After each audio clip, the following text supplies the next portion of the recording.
شلونكم؟ طلبتوا مني قبل فترة صراحة تعجزت انه اسوي. طلبتوا مني روتين بشرة، بس انا راح اسوي لكم روتين سباحة وروتين جسم وروتين بشرة حتى اخلص. هسه 5 العصر، 5 وشوية راح اسبح، فراح اقول لكم شنو استخدم وقت الشاور. بالايام العادية استخدم هذا الشامبو كليزين يا جماعة، تلقونه بالصيدليات، تلقونه أنا أخذه مرات من الصيدليات ومرات ينقرض من الصيدليات أطلبه من برا يعني.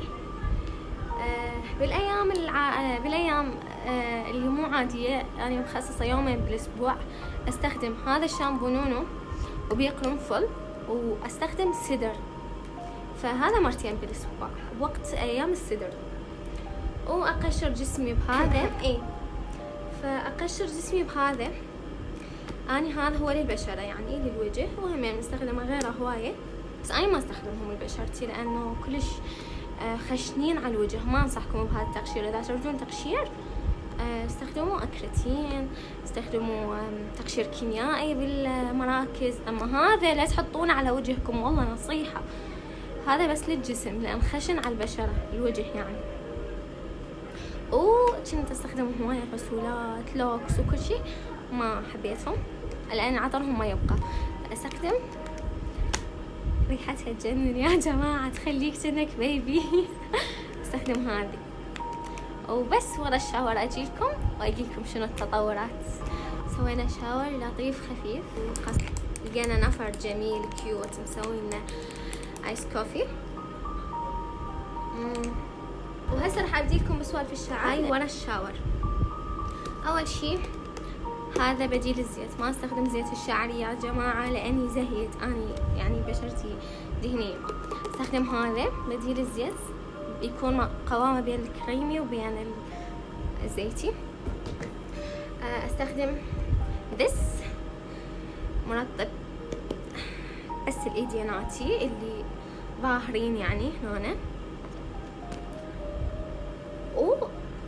رطبت ايديناتي بهذا، وهمين اقدامي بس القدم، اما ايدي الباقيه ورجليناتي وجسمي كامل بهذا. عزي اوكي، عادي اتس اوكي. هيجي. واذا تحطونه يا مسك يجنن يصير، اذا تخلونه يا عطور زيوت عطريه، المهم هيك يصير يجنن. بس هو ريحته كافيه يعني بالنسبه لي، ريحته هيك ريحه بيبي، فاني ما احط وياه شيء. اكو ناس يحطون وياه ماسك يعني هيك يطحنون وياه، اني بس هو وبس. اوكي.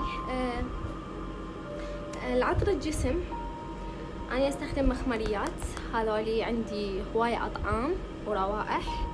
هذه خاخ، هذه عادي حالها حال المرطب بس بعطر يعني طبيعي، استخدموها طبيعي بأماكن محددة، ورا الإذن هنا، جوا الركبة هنا.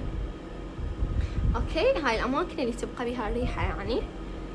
واستخدم ذولي، هذا للشعر سبلاش، وهذا للجسم، وهذا همين استخدمه للشعر، هذا بكل وقت يعني. لأنه عطرة هيك بيبي، أنا أحب العطور جونسون. أوكي. بعدين شنو؟ بعدين خلصنا يا جماعة، خلصنا أخيرا. باي.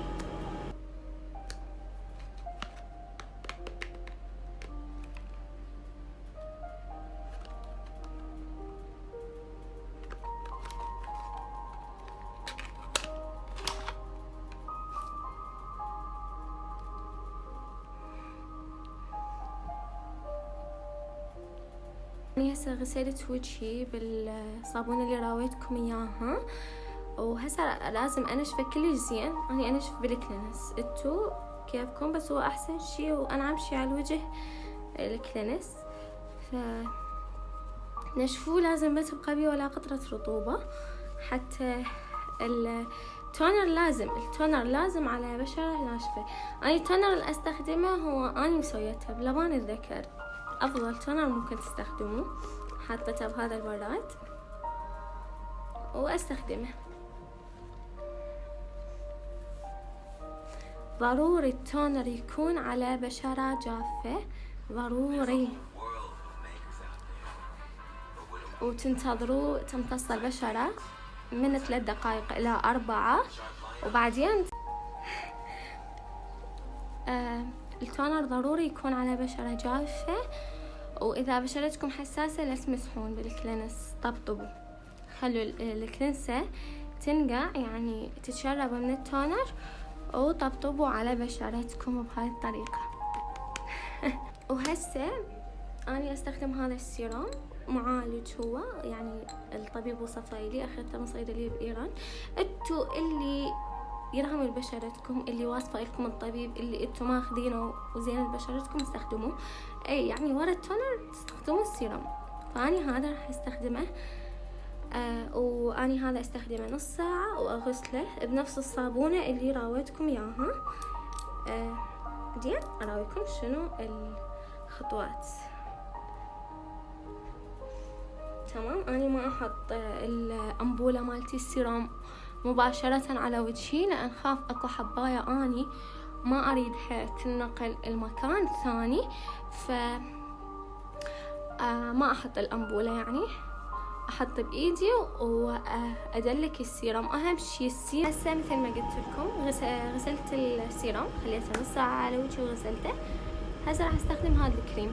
هذا الكريم أنا ما أخذه منه، هذا الكريم علاجي، فأنا جاي أعالج بشرتي. انتو استخدموا الكريم اللي شنو مشكلة بشرتكم اخذوه. اني هذا حتى يقلل من ظهور الحبوب الهرمونية. انه نستخدم لازم كمية كلش صغيرة، كمية لا تكاد انه ترى بالعين مجردة، لان هو كلش قوي. فحطوه. اني ورا ساعة ونص، اي ساعة ونص اغسله، وهمين ارجع لكم. اني هسه غسلت بشرتي ونشفتها. هسه شوي خليت تونر خفيف ورا من نشفت، كل شيء طبقة خفيفة، يعني قطرة أو قطرتين. هسه راح استخدم هذا المرطب، تلقونه بكل مكان يعني.